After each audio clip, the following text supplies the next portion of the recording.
खबरता तक पर दिखाई जाने वाले सुपरहिट फिल्मों की कहानियों की श्रृंखला की कड़ी में आज मैं जिस फिल्म की कहानी लेकर आप सबके समक्ष उपस्थित हुआ हूं, वह फिल्म है पेटा। 1992 ईस्वी में रुपले पर्दे पर आई इस फिल्म ने तहलका मचा दिया था और यह उस वर्ष की सबसे अधिक कमाई करने वाली फिल्म थी। इस फिल्म का निर्देशन इंद्र कुमार ने किया था और इस फिल्म में मुख्य कलाकार की भूमिका निभाई थी दिग्गज अभिनेता अनिल कपूर और सुप्रसिद्ध अभिनेत्री माधुरी दीक्षित ने। इस फिल्म में खलनायक की जगह पर खलनायिका ने अभिनय किया था और इसकी भूमिका निभाई थी अरुणा ईरानी ने। इस फिल्म में अनुपम खेर ने सहायक अभिनेता के रूप में दर्शकों को हंसाते हंसाते लूट-पूट कर दिया था। यह फिल्म उस वर्ष कई फिल्म फेयर पुरस्कार से भी नवाजा गया था। इस फिल्म में अभिनय के लिए अनिल कपूर को वर्ष के सर्वश्रेष्ठ अभिनेता के पुरस्कार से पुरस्कृत किया गया था, तो अभिनेत्री के रूप में माधुरी दीक्षित को उस वर्ष की सर्वश्रेष्ठ अभिनेत्री का पुरस्कार इस फिल्म के लिए ही दिया गया था। वहीं अनुराधा पौडवाल को इस फिल्म के एक गाना धक धक करने लगा के लिए वर्ष की सर्वश्रेष्ठ गायिका का पुरस्कार दिया गया था और इस पुरस्कार के साथ ही अनुराधा पौडवाल ने लगातार तीसरी बार सर्वश्रेष्ठ गायिका का पुरस्कार प्राप्त किया था। यह फिल्म अपने इंडोर शूटिंग के साथ साथ आउटडोर शूटिंग के बेहतरीन दृश्यांकनों के लिए भी जाना जाता है। यह फिल्म अपने डायलॉग डिलीवरी और श्रुति मधुर गाने के लिए भी जाना जाता है। बात इस फिल्म के डायलॉग की जाए, राजू आज आपने मेरी इज्जत बचाकर मुझ पर बड़ा एहसान किया है। एहसान एक मर्द जो औरत की इज्जत न बचा सकता है तो उसका मर्द के रूप में जन्म लेना ही बेकार है। आप ही मेरी माँ और आप ही मेरे पिता हैं बाबूजी। आप ही की गोद में पलकर मैं बड़ी हुई हूँ और आप ही के संस्कार मुझ में हैं। मैं जान दे सकती हूँ लेकिन ऐसा घिनौना काम नहीं कर सकती जिससे आपको समाज के सामने लज्जित होना पड़े। नहीं झुकने देंगे, नहीं झुकने देंगे हम आपका सर समाज के सामने बाबूजी। आपकी बेटी सरस्वती आपका सर नहीं झुकने देगी। इसके अलावा यह फिल्म श्रुति मधुर संगीत के लिए भी जाना जाता है। इस फिल्म में कई श्रुति मधुर संगीत थे। इसके संगीतकार थे आनंद मिलिंद और इसमें स्वर दिया था अनुराधा पौडवाल, विपिन सचदेवा, पंकज उदास आदि कलाकारों ने। आइए इसमें से कुछ गाने को मैं आपके लिए सुनाता हूँ। कोयल सी तेरी बोली कुकू कुकू कुकू कुकू कुकू, सूरत है तेरी भोली कुकू कुकू कुकू कुकू कुकू, नैन तेरे कजरारे ओठ तेरे अंगारे, इसे देख के कुछ कुछ होने लगा, सरगम सी तेरी बोली छन छन छन छन छन छन छन छन छन छन, मुझको लुभाए प्रीतम छन छन छन छन छन छन छन छन छन छन, रंग तेरा रंगीला तू है छैल छबीला, तुझे देख के कुछ कुछ होने लगा, सैया जी से छुपकर हुई क्या तेरी बात बोल बेलिया, मुझे शर्म आएगी आंखें झुक जाएगी, मुझे शर्म आएगी आंखें झुक जाएगी, कैसे मैं बोलूं मेरी बात बोल बेलिया, धक धक करने लगा मेरा जियरा जलने लगा, सैया बैया तोड़ना कच्ची कलियां तोड़ना, दिल से दिल मिल गया मुझसे कैसी ये हया, धड़कने सांसें जवानी जिंदगानी आपकी, आपने चाहा मुझे ये मेहरबानी आपकी, धड़कने सांसें जवानी जिंदगानी आपकी। आइए जानते हैं क्या है फिल्म बेटा की पूरी कहानी। फिल्म बेटा की कहानी की शुरुआत एक विद्यालय से होती है, जहां शिक्षक छात्रों को मां पर चंद पंक्तियां लिखने के लिए कहते हैं। शिक्षक के पूछने पर सभी व्यक्ति ने मां के बारे में कुछ न कुछ लिखा है, लेकिन राजू, जिसके बड़े होने पर भूमिका अनिल कपूर ने निभाई है, उसने स्लेट पर मां के बारे में कुछ भी नहीं लिखा है। यह देख शिक्षक काफ़ी नाराज़ हो जाते हैं और छड़ी से राजू की खबर लेने लगते हैं। तभी एक छात्र शिक्षक से यह कहकर कि इसकी माँ तो बचपन में ही मर गई है, ऐसे में यह भला माँ के बारे में क्या लिख सकता है। राजू जब विद्यालय से घर लौटता है तो वहाँ वह अपने पिता प्रेम, जिसकी भूमिका आकाश खुराना ने निभाई है, को टेलीफोन द्वारा दिल्ली में रह रहे किसी व्यक्ति से बातें करते हुए पाता है। जब वह नौकर से यह जानना चाहता है कि क्या इस फ़ोन से दूर के लोगों से भी बातचीत की जा सकती है, तो उसका नौकर हाँ में जवाब देता है। पिता के जाने के बाद जब वह फ़ोन लगाकर अपनी माँ से बातें करना चाहता है, तब फ़ोन एक्सचेंज में लग जाता है और यहाँ टेलीफोन ऑपरेटर जब फ़ोन पर राजू की बात सुनता है कि उसे आकाश में अपनी माँ से बात करनी है, तो वह भावुक हो जाती है। वह अपनी सहेली को अपने प्यार का वास्ता देकर टेलीफोन पर राजू से बात कर उसका मन बहलाने के लिए राज़ी कर लेती है। जब उसकी सहेली राजू से फ़ोन पर बात करती है तो वह भी काफ़ी भावुक हो जाती है। राजू जब उससे घर आने की बात करता है तो वह कहती है कि आकाश से कोई लौट कर नहीं आ सकता है। इस पर राजू काफ़ी दुखी हो जाता है और उससे कहता है कि क्या उससे कोई गलती हुई और वह आगे कोई भी गलती नहीं करेगा। फिर वह उसे अपने बर्थडे के बारे में बताते हुए कहता है कि अगर वह उसके बर्थडे पर नहीं आई तो वह बर्थडे केक भी नहीं काटेगा और भूखा ही रह जाएगा। माँ के लिए राजू को इस प्रकार से भावुक होता देख उसके पिता प्रेम ने उसकी 5वीं वर्षगांठ पर वायदे के अनुसार लक्ष्मी, जिसकी भूमिका अरुणा ईरानी ने निभाई है, उससे ब्याह कर राजू के लिए माँ लाता है। लक्ष्मी से उसने उम्मीद लगाई थी कि वह राजू को माँ का प्यार देगी। प्रत्यक्ष रूप से हालांकि लक्ष्मी ऐसा करती हुई प्रतीत होती है, लेकिन अंदर ही अंदर वह प्रेम की सारी संपत्ति को हड़प लेना चाहती है। लक्ष्मी की अंदरूनी गलत मनसा के विपरीत राजू उसमें अपनी माँ का अक्स देखता है और खूब प्यार से उसके साथ घुल मिल कर उसे अपनी ही माँ का प्यार देता है।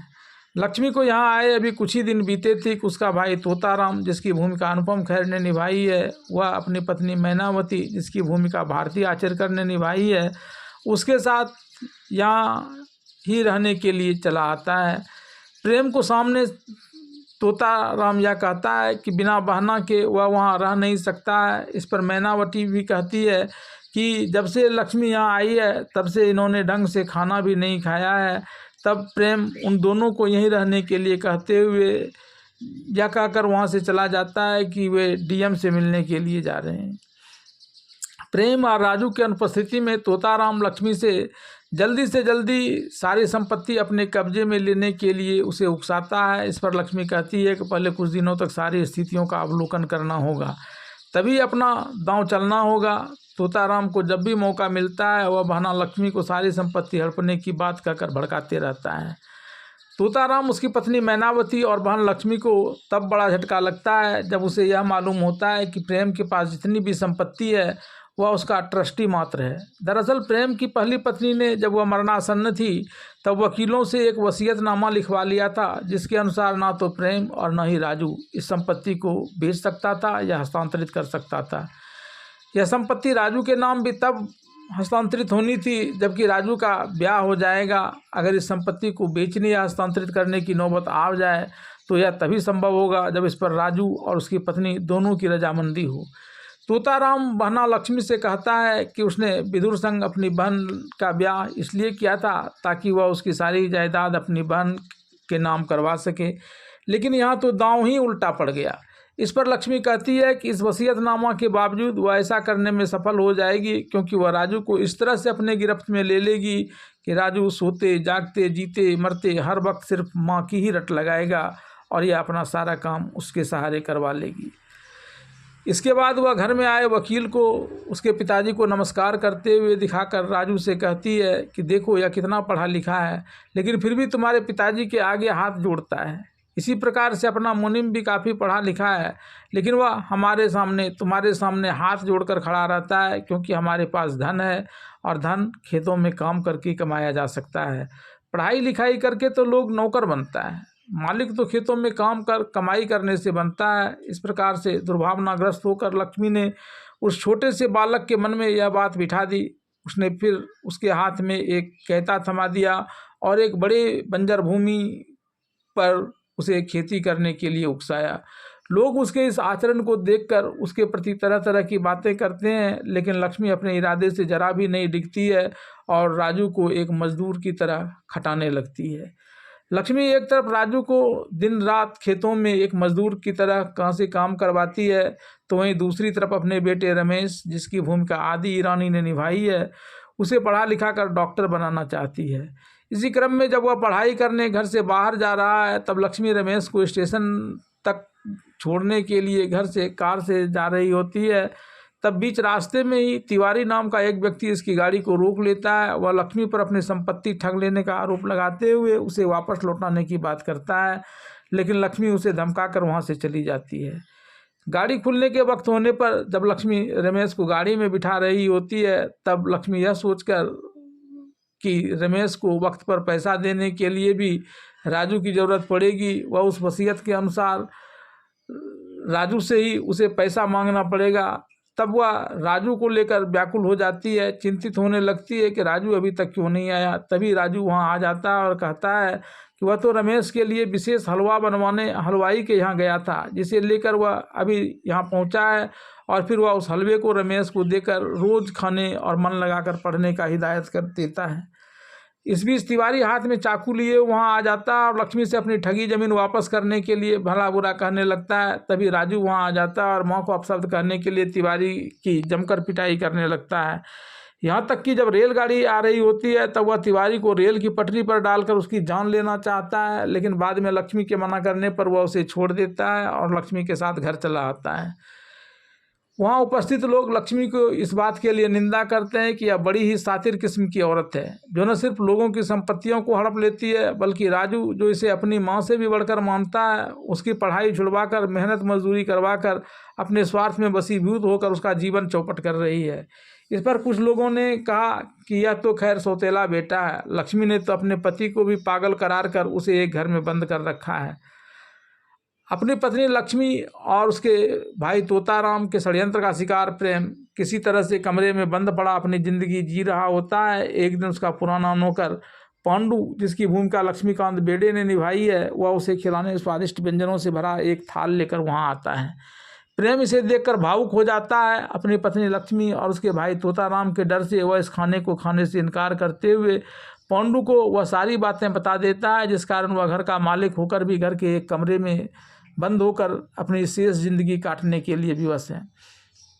प्रेम के अनुसार भावनाओं में बहकर उसने राजू की मां लाने के लिए लक्ष्मी से विवाह किया था, लेकिन लक्ष्मी और उसके भाई ने मिलकर यह विवाह सिर्फ मेरी संपत्ति हड़पने के लिए किया था। यहाँ आकर जब उसे पता चला कि एक वसीयत के अनुसार सारी जायदाद राजू के नाम तब होने वाला है जबकि इसका ब्याह हो जाएगा और साथ ही संपत्ति से जुड़ा हुआ हर लेन देन का हस्तांतरण राजू और उसकी पत्नी की सहमति से होगा, तब दोनों भाई बहन मेरे पीछे पड़ गए। एक दिन इन दोनों भाई बहनों ने मुझे मारने के उद्देश्य से सीढ़ी पर तेल गिरवा दिया ताकि मेरा पैर फिसल जाए और मैं सीढ़ी से गिरकर मर जाऊं। उनकी योजना के अनुसार मैं सीढ़ी पर तेल गिरे होने के कारण फिसल कर गिरा तो जरूर, लेकिन मरने की जगह मैं सिर्फ घायल होकर रह गया। तब इन दोनों भाई बहनों ने इलाज के नाम पर मुझे कुछ ऐसी दवा खिला दी जिससे मैं ठीक होने की जगह और अस्वस्थ हो गया। कभी कभी मेरा मस्तिष्क भी सही ढंग से काम नहीं करने लगा। इसी क्रम में एक बार जब मैंने एक रस्सी को सांप समझ लिया, तब इन लोगों ने मुझे पागल करार दिया और इस घर में बंद कर दिया है। उन्होंने बताया कि उसकी पत्नी लक्ष्मी, उसका भाई तोताराम और उसकी पत्नी मैनावती मेरे साथ ऐसा व्यवहार कर रही है, तो मुझे नहीं खलता है। लेकिन जब मेरा अपना बेटा राजू ही इन लोगों के बहकावे में आकर मुझे पागल समझकर मुझसे दूर रहता है, तब यह बात मुझे बहुत खलता है। इस पर पांडु कहता है कि एक दिन राजू को भी उसकी बात समझ में आ जाएगी। ऐसा कहा पांडु उसे खाना खाने के लिए कहता है। प्रेम भी खाना खाने के लिए तैयार हो जाता है, लेकिन जैसे ही वह पहला निवाला अपने मुंह में डालने वाला होता है, तोताराम अपनी छड़ी से उसकी थाली को पलट देता है। फिर वह रोटी नमक प्याज वाली दूसरी थाली देकर कहता है कि उसके लिए लजीज खाना नहीं है, बल्कि प्याज रोटी और नमक वाला खाना ही उसके लिए सेहतमंद है। इसके साथ लक्ष्मी और तोताराम पांडु को भी स्वादिष्ट भोजन प्रेम को खिलाने का प्रयास करने के लिए काफ़ी डांटता फटकारता है और दोबारा ऐसा करने पर काम से निकाल देने की धमकी भी देते हैं। एक दिन लक्ष्मी राजू को अपने रिश्तेदार की शादी में जाने के लिए कहती है। जब राजू शादी में बारातियों के साथ जा रहा होता है, तब छत से बारात दर्शन कर रही सरस्वती, जिसकी भूमिका माधुरी दीक्षित ने निभाई है, का दुपट्टा हवा में उड़कर राजू के सर पर गिर जाता है। सर पर दुपट्टा लिए हुए जब राजू सरस्वती को देखता है और सरस्वती राजू को देखती है, तो दोनों अपलक एक दूसरे को देखते रहते हैं। तभी सरस्वती के द्वारा भेजी गई बच्चू राजू के सर से वह दुपट्टा लेकर सरस्वती को दे आती है। हालांकि राजू अभी भी सरस्वती की याद में वहीं खोया हुआ रहता है। तब एक बच्ची उसे बारात में बुलाए जाने की बात कहकर वहाँ से उसे ले जाती है।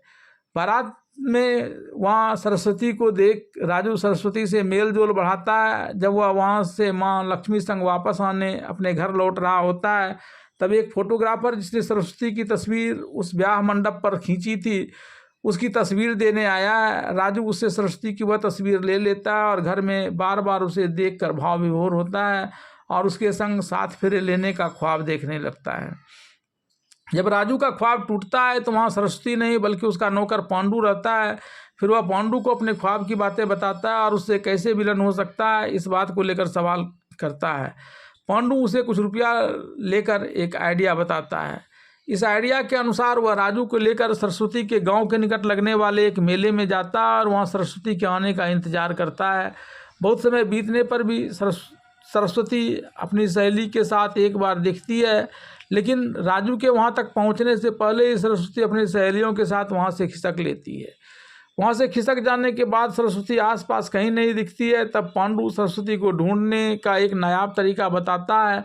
वह सरस्वती की तस्वीर लोगों को दिखाते हुए उसका पता बताने वाले को 5,000 रुपया राजू की तरफ से पुरस्कार दिए जाने की बात करता है। इसी क्रम में पहले एक रामलीला के रावण की भूमिका निभाने वाले की नज़र सरस्वती पर पड़ती है। वह उसे लेकर राजू के पास आने चाहता है। तभी हनुमान बने कलाकार का गदा लेकर सरस्वती रावण के सिर पर प्रहार कर देती है और वहाँ से भाग जाती है। इसके बाद वह एक पुलिस को बताती है कि बहुत सारे लोग उसका पीछा कर रहे हैं। पुलिस के साथ वाला आदमी उसे बताता है कि वह वही लड़की है जिसके ऊपर 5,000 रुपया का इनाम है। तब वह उस हथकड़ी में बंद कर राजू के पास लाता है। राजू और पुलिस वाले अभी कुछ बातचीत कर रहे होते हैं, तभी सरस्वती वहाँ से थोड़ी दूर खिसक जाती है। यहाँ एक गुंडा उसे यह कहकर धमकाता है कि तुम्हारे पिताजी के कारण मुझे 3 साल तक जेल में रहना पड़ा था, क्योंकि मैंने एक स्त्री का चरित्र हनन किया था। इसमें तुम्हारे पिताजी ने गवाही दी थी। आज मैं सरेआम तुम्हारा चरित्र हनन कर तुम्हारे पिता से अपने अपमान का बदला लूँगा। ऐसा कहकर वह ज़बरदस्ती सरस्वती को लेकर जाने लगता है और एक मौत का कुआं वाली जगह में ले जाकर उसके साथ बलात्कार करने का प्रयास करता है। यह देख राजू उसे बचाने के लिए दौड़ता है, लेकिन इससे पहले कि वह वहां तक पहुंच पाता, उस अपराधी का गुंडा उससे पकड़कर एक उड़न खटोले में बांधकर खूब चक्कर लगवाने लगता है। तब वह उड़न खटोले से ही छलांग लगाकर मौत के कुआं में पहुंचने में सफल हो जाता है। फिर वह उस अपराधी को मार पीट कर सरस्वती को वहां से निकाल कर सुरक्षित उसके घर पहुंचाने जाता है। रास्ते में आंधी तूफान आने के कारण दोनों एक मकान में चले जाते हैं।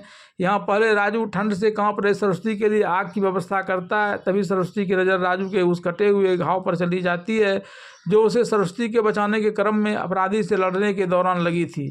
इसे देख वह काफ़ी घबरा जाती है और उसे मलहम लगाने की बात करते हुए उसे मलहम लगाने लगती है। सरस्वती उसे अपनी इज्जत बचाने के लिए धन्यवाद देती है। इस पर राजू कहता है कि पुरुष अगर औरत की इज्जत की रखवाली नहीं कर सकता है तो उसे पुरुष कहलाने का कोई अधिकार नहीं। इसके बाद राजू एक बार फिर सरस्वती के संग ब्याह करने के सपने देखने लगता है। उसे ख्वाबों में डूबा हुआ देख सरस्वती उसके ख्वाब को लेकर पूछती है। इस पर राजू उसके संग साथ फेरे लेने के ख्वाब देखने की बात बताता है तो वह राजू से कहती है कि उसने गलत ख्वाब देखा है क्योंकि उसकी मंगनी हो चुकी है। ऐसे में किसी अन्य पुरुष के लिए इस प्रकार के प्रस्ताव को सहमति देने के बारे में वह सोच भी नहीं सकती है।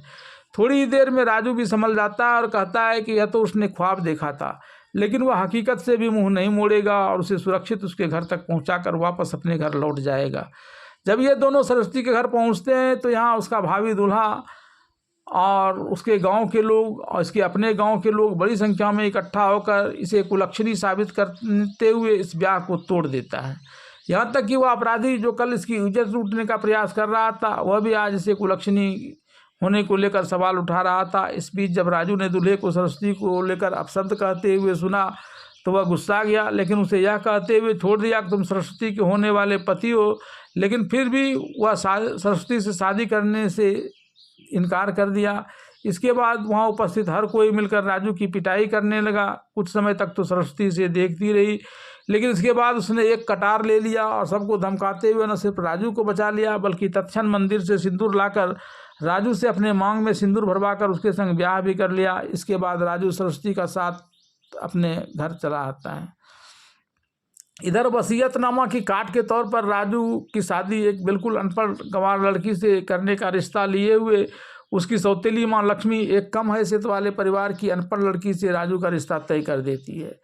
रास्ते में जब उसका भाई तोताराम इस अनपढ़ और कम हैसियत वाले परिवार की लड़की से राजू की शादी तय करने के उसके निर्णय को लेकर पूछता है तो वह बताती है कि राजू चाह कर भी अपनी संपत्ति इसके नाम तब तक नहीं कर सकता जब तक कि उसकी पत्नी की भी रजामंदी इसमें न हो। ऐसे में कम हैसियत वाले परिवार की बेटी जो अनपढ़ है वह आसानी से इसके चंगुल में फंसकर इसके मनमाफिक काम करेगी। रिश्ता तय कर जब लक्ष्मी तोताराम और मैनावती के साथ वापस घर पहुंचते हैं तो लक्ष्मी राजू से एक खुशी की बात कहने की इच्छा प्रकट करती है। तब तक राजू खुद ही सरस्वती को आवाज़ देकर मजबूरी में की गई अपनी शादी की बात लक्ष्मी को बता देता है। इस शादी के बाद तोताराम अपनी बहन लक्ष्मी के पास जाकर कहता है कि हम तो बर्बाद हो गए, अब जल्दी हम लोगों को यहाँ से बोरिया बिस्तर समेटना पड़ेगा। लेकिन लक्ष्मी एक शातिर बदमाश की तरह बिना उसे कुछ बताए वहाँ से चली जाती है जहाँ सरस्वती अपना श्रृंगार कर रही होती है। तब वह हाथ के कंगन सरस्वती को देते हुए कहती है कि इसे पहन लो। साथ ही वह एक कुंडली का हवाला देकर उसे राजू के साथ किसी भी प्रकार का संबंध बनाने से रोकती है कि ऐसा कोई संबंध न बना जिससे संतान की उत्पत्ति की संभावना हो, क्योंकि 25 वर्ष के अंदर अगर उसे ऐसा होता है तो वह उसके लिए घातक सिद्ध होगा। इतना ही नहीं, वह राजू से जाहिर नहीं करने की शर्त लगाकर इस प्रकार से पति पत्नी के बीच तनाव उत्पन्न करने का भी प्रयास करती है। अपनी सासू माँ की कई बहकावे वाली बातों में आकर सरस्वती ने सुहाग रात में भी अपने पति संग कोई संबंध नहीं बनाए। इससे दोनों के बीच तनाव उत्पन्न हो गया। सुहाग की रात राजू सुहाग सेज की जगह बाहर जाकर सोने को मजबूर हो गया। यह बात जानकर तोताराम अपनी बहन को बधाई दे रहा होता है, तभी सरस्वती की कानों तक उसकी बात पहुंच जाती है और वह इन सबको इस बात के लिए दुत्कार लगाती है और खुली चुनौती भी देती है कि वह इसकी शादी को तोड़ने का चाहे जितना प्रयास हो कर ले, लेकिन यह टूटने वाला नहीं है। सुहाग रात में राजू के बाहर सोने की चर्चा सरेआम हो गई। यहाँ तक कि पांडु और चंपा जब रसोई घर में सरस्वती को आते हुए देखते हैं तो इससे काफ़ी खफा हो जाते हैं। पांडु के द्वारा सही बातें भी कड़वे ढंग से बोलने से सरस्वती को अपने किए पर पछतावा होता है। इसके बाद वह उन सारे रहस्यों को पांडु के समक्ष खोल कर रख देती है। ये लोग अभी बात कर ही रहे होते हैं कि तभी तोताराम खाना मांगता है, लेकिन पांडु घर के मुखिया यानी राजू के पिता प्रेम के पास खाना भिजवाने के लिए कहता है। सरस्वती जब इस खाने को देखती है तो कहती है कि अब घर के मुखिया पिताजी को यह खाना नहीं बल्कि सबों के समान ही अच्छा भोजन खाने के लिए दिया जाएगा। शादी वह खुद पिताजी को खिलाने की बात करती है। इसी क्रम में जब वह खाना लेकर प्रेम के कमरे में जाती है तो प्रेम को एक कोने में दुबका हुआ पाती है। फिर वह जब खुद ही उसे खिलाने की बात करती है तो प्रेम रोने लगता है और बताता है कि किस प्रकार से वह यहाँ के लोगों का प्रेम पाने के लिए तरस रहा था। जब सरस्वती पूछती है घर में अगर इस प्रकार का अन्याय हो रहा था तो किसी ने रोकने का प्रयास क्यों नहीं किया, तब प्रेम ने बताया कि वह राजू के लिए एक माँ लेकर आया था, लेकिन वह माँ नहीं एक नागिन निकली। राजू उस नागिन की पूजा करता है। राजू उसकी और उसके भाई के षड्यंत्र का शिकार हो गया है और उन्हीं लोगों ने मिलकर मेरी यह दशा की है। इसके बाद सरस्वती खेतों पर आ जाती है जहां राजू काम कर रहा होता है। वहां सुहाग रात की घटना के लिए उससे माफ़ी मांगती है। इस पर राजू कहता है कि मैं तुम्हारे लायक नहीं हूँ। इस पर वह इन सब बातों को भूलकर उसके साथ प्यार से रहने की बात करती है। इस बीच रमेश अपना घर आता है। राजू अपनी माँ लक्ष्मी से पूछता है तो रमेश सब ढेर सारी डिग्रियां लेकर आया है, तो अब तुम खुश हो ना। इस पर लक्ष्मी खुश रहने की बात करती है और जल्दी से रमेश की शादी करने की बात करती है। राजू भी इस पर अपना सहमति प्रकट करता है। तब रमेश कहता है कि उसने जिस लड़की को पसंद किया है वह बड़े आधुनिक विचार की है और वह कोर्ट में शादी करेगी।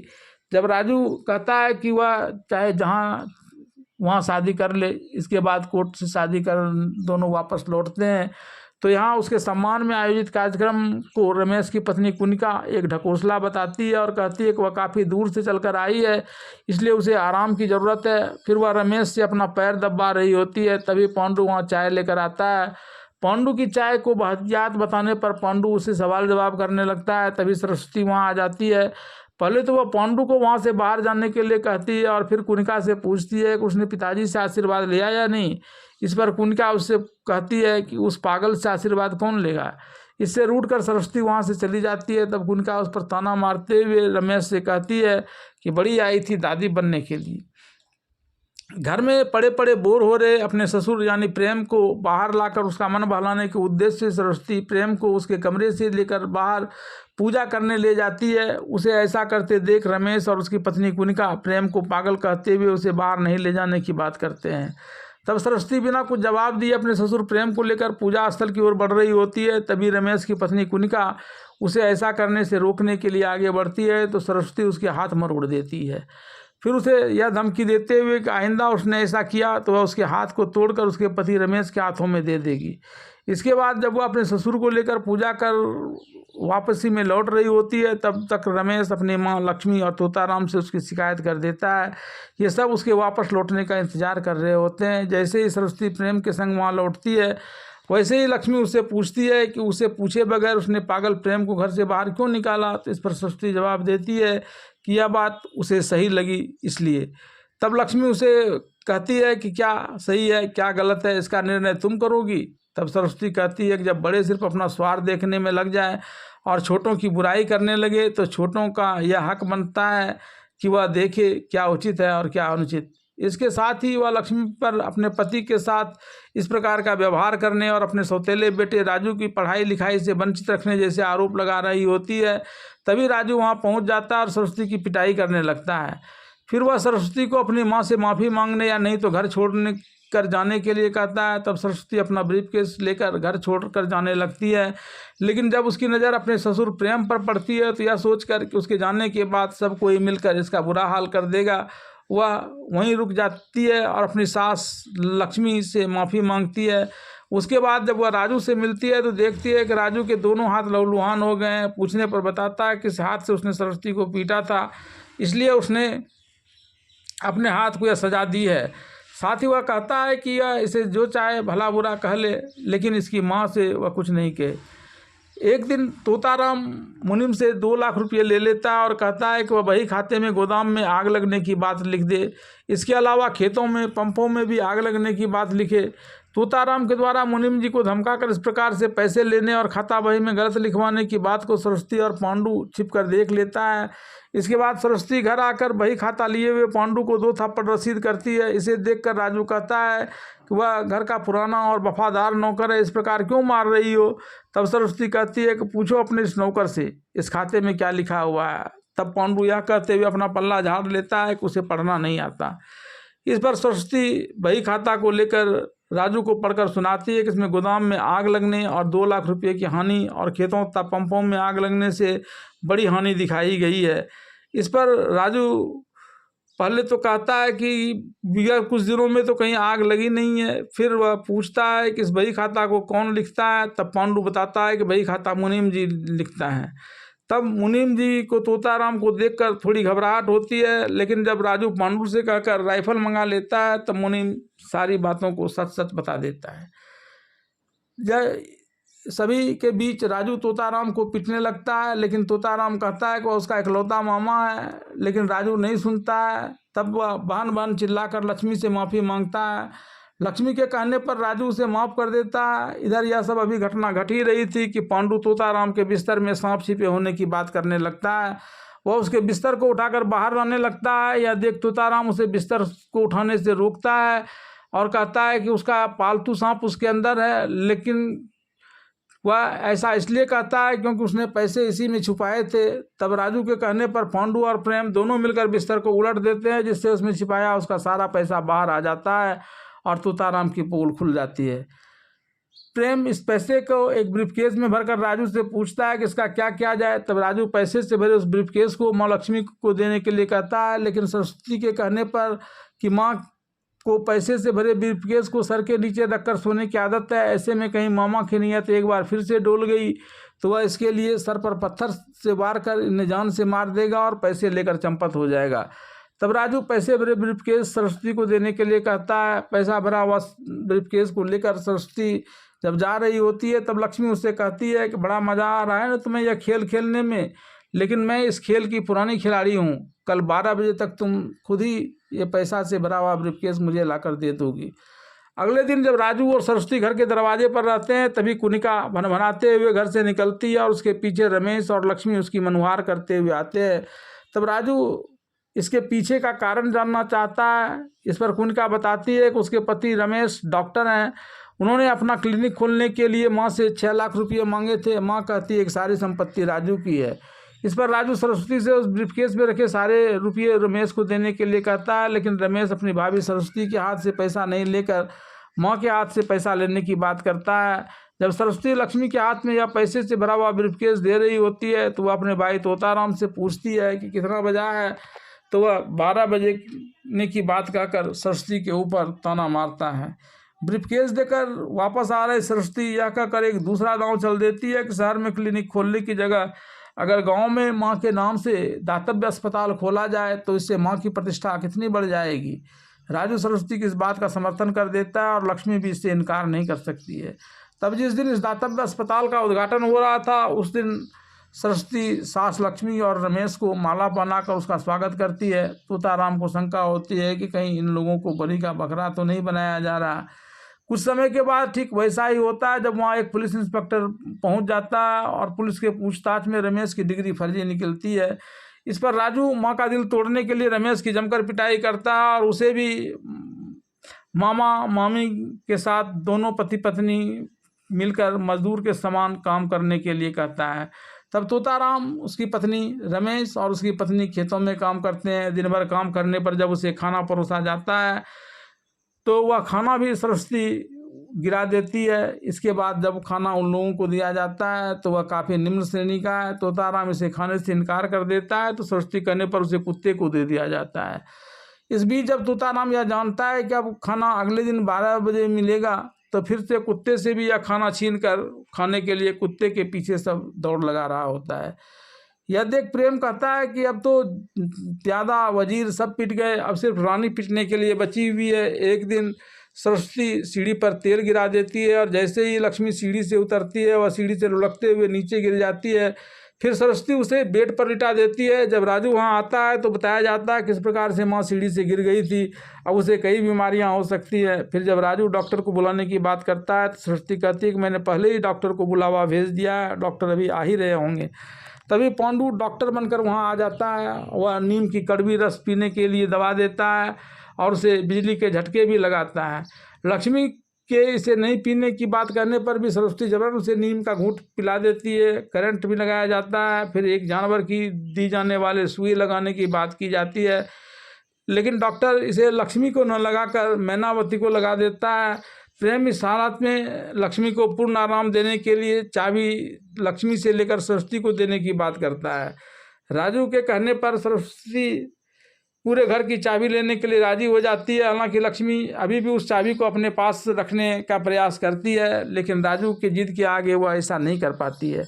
लक्ष्मी का इलाज कर जब डॉक्टर जा रहे होते हैं तब सरस्वती को उबकाई होती है। इसे देखकर राजू फिर से डॉक्टर को बुलाने की बात करता है। तब सरस्वती उसे बताती है कि वह उसके बच्चे की माँ बनने वाली है। इस पर राजू खुश होकर माँ लक्ष्मी और पिता प्रेम को तो यह बात बता ही देता है। अपने ससुर के यहाँ भी नौकर भेजकर इस बात की जानकारी दिलवा देता है। यह बात सुनकर राजू का ससुर कुछ उपहार लेकर राजू के घर आता है। उसकी माँ लक्ष्मी को इन उपहारों के साथ साथ विशेष रूप से सरस्वती को देने के लिए लाए गए केसर, जो एक गर्भवती औरत के लिए वरदान के समान होता है, उसे रोज दूध में मिलाकर देने की बात कहकर वहाँ से चला जाता है। सरस्वती के पिता के चले जाने के बाद लक्ष्मी रमेश को अपना तिजोरी का चाबी देते हुए जहर की शीशी लाने के लिए कहती है और केसर में जहर मिला देती है। घर की नौकर चंपा लक्ष्मी द्वारा केसर में इस विष को मिलाने की घटना को देख लेती है, लेकिन इससे पहले कि वह जाकर सरस्वती को सारी बातें बता सके, राजू माँ लक्ष्मी के द्वारा दिए गए दूध और केसर को लेकर सरस्वती के कक्ष में चला जाता है। दूध में विष मिला केसर डालकर वह सरस्वती को पीने के लिए कहता है। तभी खिड़की से चंपा उसे इस दूध को पीने से मना करती है। तब सरस्वती राजू से पूजा कराने की बात कर दूध पीने की बात कहता है और वहाँ से निकलकर चंपा से मिलने पहुँच जाती है। चंपा उसे सारी घटना बता देती है। इसके बाद सरस्वती हाथ में कुल्हाड़ी लिए हुए कमरे में आती है और राजू से कहती है कि वह उस कुल्हाड़ी से इसे काट डाले, क्योंकि किसी के जहर मिलाकर दिए जाने से मरने की जगह वह अपने पति के हाथ मरना पसंद करेगी। राजू द्वारा जब इस केसर के उसके पिता के द्वारा दिए जाने की बात की जाती है, तब सरस्वती कहती है कि उसके पिता ने तो सिर्फ केसर दिए थे, विष तो उसकी माँ ने मिलाया है। राजू सरस्वती को यह झूठ नहीं बोलने की बात करता है। तब राजू खुद ही उस दूध को पीकर यह सत्यापित करना चाहता है कि उस दूध में मिलाए गए केसर में विष मिला है या नहीं।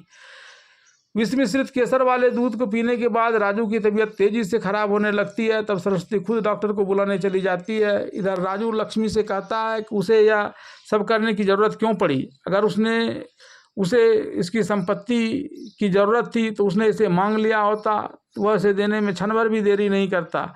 यह सुनकर राजू के प्रति किए गए अन्याय के लिए वह पश्चाताप करने लगती है। तभी वहाँ तोताराम, रमेश, उसकी पत्नी और एक अन्य बदमाश वहाँ आ जाता है। तोताराम जिस कमरे में राजू है उस कमरे में ताला लगा देता है। तभी सरस्वती डॉक्टर को लेकर वहाँ आती है और उन लोगों को दरवाज़ा खोलने के लिए कहती है। इस पर रमेश कहता है कि दरवाज़ा तो वह खोल देगा, लेकिन उससे एक कागज़ पर दस्तखत करने होंगे। सरस्वती उसे यह कहते हुए कि तुम लोग मौत पर भी सौदा कर रहे हो, दस्तखत करने लगती है। तभी लक्ष्मी उसके हाथों से वह कागज़ छीन लेती है और कहती है कि उसे अब किसी भी कागज़ पर दस्तखत करने की कोई ज़रूरत नहीं है। साथ ही वह उसे चाबी भी दे देती है जिससे राजू के कमरे का दरवाज़ा खोलकर उसका इलाज करवाया जा सके। लेकिन सरस्वती से पहले रमेश का वह गुंडा उस चाबी को ले लेता है। इस बीच रमेश उस कागज़ को नहीं देने पर अपनी माँ लक्ष्मी की पिटाई कर देता है। तब लक्ष्मी उसे कोसते हुए राजू के नाम की गुहार लगाने लगती है। राजू इस अवस्था में भी कमरे की खिड़की तोड़कर बाहर आता है और सभी को मारता पीटता है। रमेश की तो वह जान ही ले लेता, लेकिन तभी उसकी पत्नी कुनिका राजू से उसे क्षमा कर देने की बात करती है और राजू उसे जीवित छोड़ देता है। इसके बाद डॉक्टर राजू का इलाज करते हैं जिससे राजू की जान बच जाती है। इसके बाद राजू सरस्वती के साथ इस घर को छोड़कर कहीं दूसरी जगह रहने का निश्चय करता है। जब वह घर छोड़कर सरस्वती के साथ बाहर रहने जा रही होती है, तभी उसके पिताजी प्रेम घर की देरी पर उसे आते हुए मिलते हैं। राजू अपने पिता से कहता है कि पुत्र अपने माता पिता की अंतिम अवस्था में देखभाल करता है, लेकिन मेरे ऐसे नसीब नहीं है, मैं जा रहा हूँ। और फिर ऐसा कहकर वह उन्हें माँ के नाम संपत्ति हस्तांतरित किए गए कागज़ देकर माँ की देखभाल करने की बात करता है।